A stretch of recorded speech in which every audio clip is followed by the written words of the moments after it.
What is up, guys? Today I'm going to be giving my first thoughts on Samsung's Galaxy Unpacked 2025 event. And before you ask, yes, these are the only Samsung devices that I can find around the house as an Apple user. We got the Note 10 Plus, we got the S3 original Galaxy, and the Tab A. And since this is going to be a Samsung only video, might as well replace the iPad with a Surface Pro 3. Oh, come on. Did you really think I was going to get out a Galaxy Book? Absolutely not. Dang, this thing is freaking old. While I'm waiting for this thing to boot up, we're going to be going over the Flip and Fold 7s and the new Galaxy Watch 8. So, there we go. Without further ado, let's jump right in. Now, at the start of the event, they did talk about the AI capabilities and what they've already done, which is good, just acknowledging what they've already done and building off of that with these newer models. And looking back at the event, they have showed off the Fold 7 design. When I first saw it, I was like, there's no way it can be this thin. So I went to Best Buy to look at the display, picked it up, and like, oh my god, it is really that thin. Lord have mercy. I felt like I was holding a piece of cardboard or paper. I was wondering how the hell did they even fit a USB-C port on there? It's so thin. I feel like I could fold it in many different ways, like a piece of paper, instead of just that one way. And looking at the side profile, it looks like the body of the phone is thinner than the camera bump. Just looking at the design alone and in person almost persuaded me to switching entirely to Samsung. And even after all the shavings and trimming of the device, they still did not compromise anything. The hinges are smaller and they are more apart from each other when the device is folded. That also affects like the display spacing as well. And when I was at Best Buy, I did look at the display seam when unfolded, and it did get a little bit better. You can still see the noticeable seam, but it's just not really enough for me to switch over, because I want something that's like almost fully invisible. You cannot see the seam, or else that'll just distract me from an actual tablet experience, kind of like an iPad. For the individual layers of the display, they've made it slightly thinner while also keeping other layers intact, and they've also replaced it with some titanium metal, making it more stronger, but still sleek and thin. They've reorganized the components, the inner components of the device, so that they can fit a larger battery, which will last around a day. Is that Parker Burton? One of my bigger complaints about the previous Fold models is that when folded into a normal bar phone, it's just a little bit too slim. Not thickness wise, but it's just like holding a stick. It's quite long and it doesn't feel like a normal phone. But they have changed that with the Fold 7. They've made it wider so that you don't feel anything different. It feels like a normal phone that you're holding. It has a 200 megapixel main camera, which compared to the latest iPhone 16 48 megapixel cameras, and a lot more reviews in the past, I really couldn't see a difference. It will ship with One UI 8 and Android 16, and as an Apple user, I just don't really know what any of that means. As an Apple user myself, I really do not think I could switch to an Android just by knowing that's an Android. I mean, Android has some stereotypical history back in the day. I just like the minimalist feel and look of iPhones. I just like that better than Samsung's. Samsung's look with the Fold actually almost persuaded me into switching it, and also how thin it is. But one of the main reasons why I am an Apple user at the start is because of the ecosystem. I like Apple's ecosystem. You got the iPad, you got the Mac, you got the AirPods, you got the watch as well. Those all seamlessly connect together. But if I ever switch to a Samsung, I'm probably gonna have to switch all my ecosystem as well, just to match up with that. Unless if Apple ever makes a foldable phone, which is probably never gonna happen, but hopefully it happens within my lifetime. But one thing I will say is that Samsung nailed their AI. Apple's AI sucks. It's just so boring. Samsung's AI actually looks a lot better, a lot cleaner, a lot more useful than Apple's AI. Talking about AI, they've also made significant upgrades with their AI. Now they can understand languages, visuals, audios at the same time, which I find cool because I've already seen this with ChatGPT 4.0 demo, but this time it's integrated into the device, which is pretty nice. And along with those upgrades, they now allow AI to understand what you need at the right moment, at the right time, and also be built into your security and privacy measures, which I find really nice to have. But I feel like it's a little bit too early right now because I'm still feeling a little bit skeptical on giving personal information to artificial intelligence in this current state right now. We're just gonna have to get used to it in the future and see if it really does make a difference or not. And just the whole summary of this personalized AI part is basically just kind of the same thing as ChatGPT memories, where it keeps your memories, it understands what you need, it learns from your preferences and makes smartest decisions on and on. Basically just that built into the device instead of like a singular app.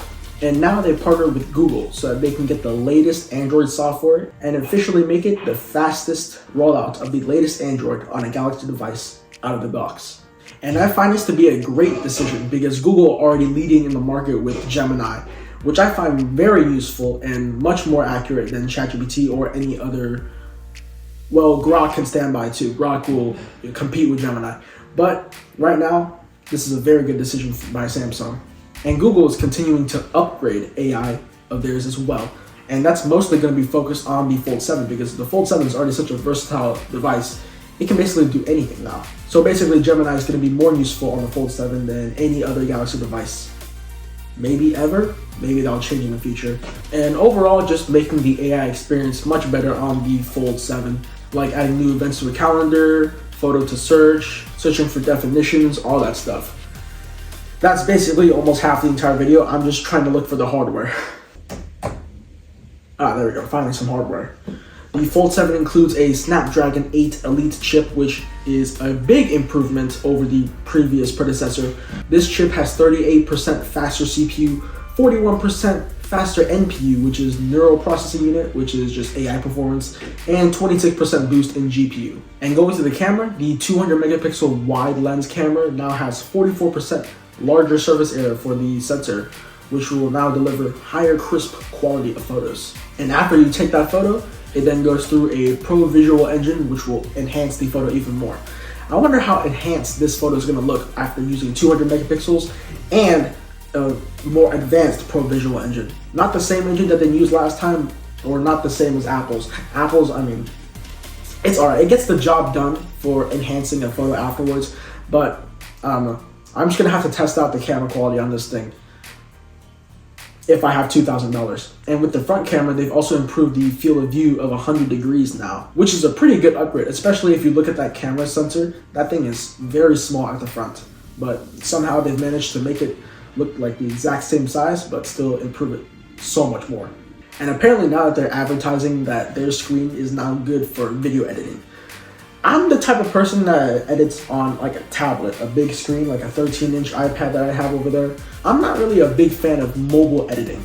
I feel like whenever I see people editing videos on like their phone, it's just, there's too much hidden going on. Like CapCut, for example, if you're editing that on a small screen, a lot of the tools has to be hidden so that you can see the big preview of the video of what you're editing. Even with the Fold, I mean, it is a big difference, but it's just two phones put together. That'll probably lessen out the hiding stuff and hiding previews. I'm a type of person that just edits on Premiere Pro. That's what I like. A lot of stuff on the outside, a lot of complexity to make people all around you look like you're smart. Most of the things are not hidden, they're just a tap away. That's nice. Also showing off their audio eraser, which is erasing any unwanted noise from a background of a video. I find it very nice, and sadly, I own a 14 Pro Max. Doesn't have any capability whatsoever or any device that I own. I just want to be able to upgrade it to a new device because I film a lot, as you can tell. I get in a lot of trouble with background noise, a lot, especially filming outdoors too. And even though I do have the funds to purchase a microphone, sometimes the microphone quality is just not good and you should have to refund it and buy another one. That one doesn't work too. Overall, it's just a complete mess for me and I just want to upgrade to a new device. And looking at iPhones and Samsung's audio eraser, they sound great. Pricing starts at $1,999. That's a lot of nine. Just say 2,000. Is that mint or am I tripping? Is that mint? I only see the green at the bottom. I feel like it's the type of thing where you're gonna have to buy it and then look for yourself to see if it's actually mint color. But Silver Shadow and mint just looks awfully similar. If I was ever gonna buy one of these, I would definitely go with Blue Shadow. Blue Shadow looks crazy cool. All right, now moving on to the Flip 7.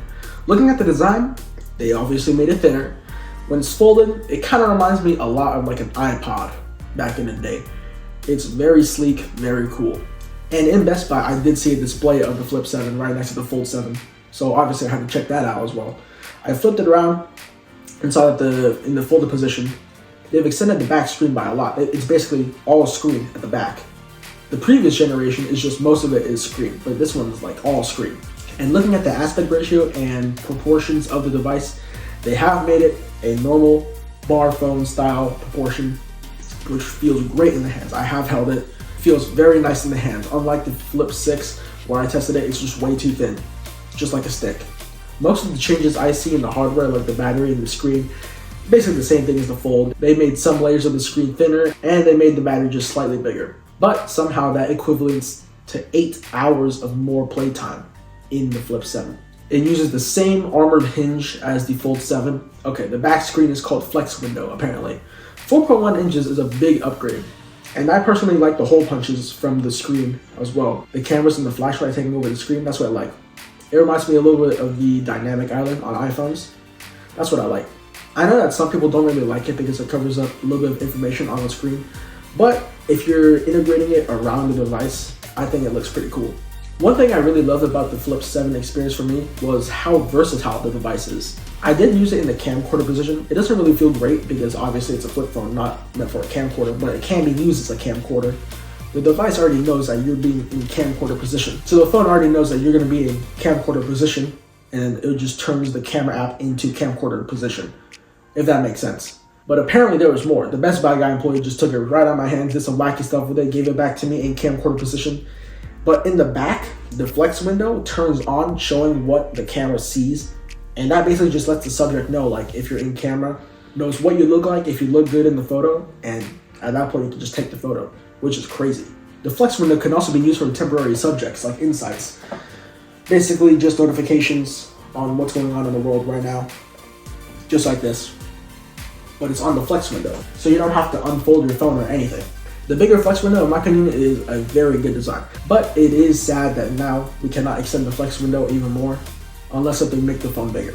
All the other upgrades are just the same thing as the Fold 7's AI, Google Gemini, different languages, photos, audios, all those adaptations. And along with the versatility, it basically acts as its own tripod when you unfold it just slightly, and using the main camera to film your videos and photos all by itself is honestly pretty good. You don't even need to invest in a tripod or anything. As long as the camera sensor keeps on improving, I know that these experiences will just keep on improving as well.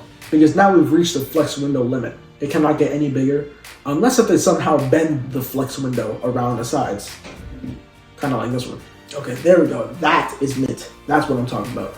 Along with the upgrades, they've also introduced the Flip 7 FE, which is basically just a upgraded Flip 6 or a downgraded Flip 7. Now it's time for the Watch 8 series, the new Galaxy Watch 8 series. Looking at the design, I'm not really a big fan of it. I like the previous designs of Galaxy Watches, but this one I can see right off the bat, they made the bezels on the corners a little bit too big. It looks alright at the start, I just don't really like the unevenness of the body to screen. Whereas with the previous watches, they made it with symmetry and smooth, circular, all those design changes in mind.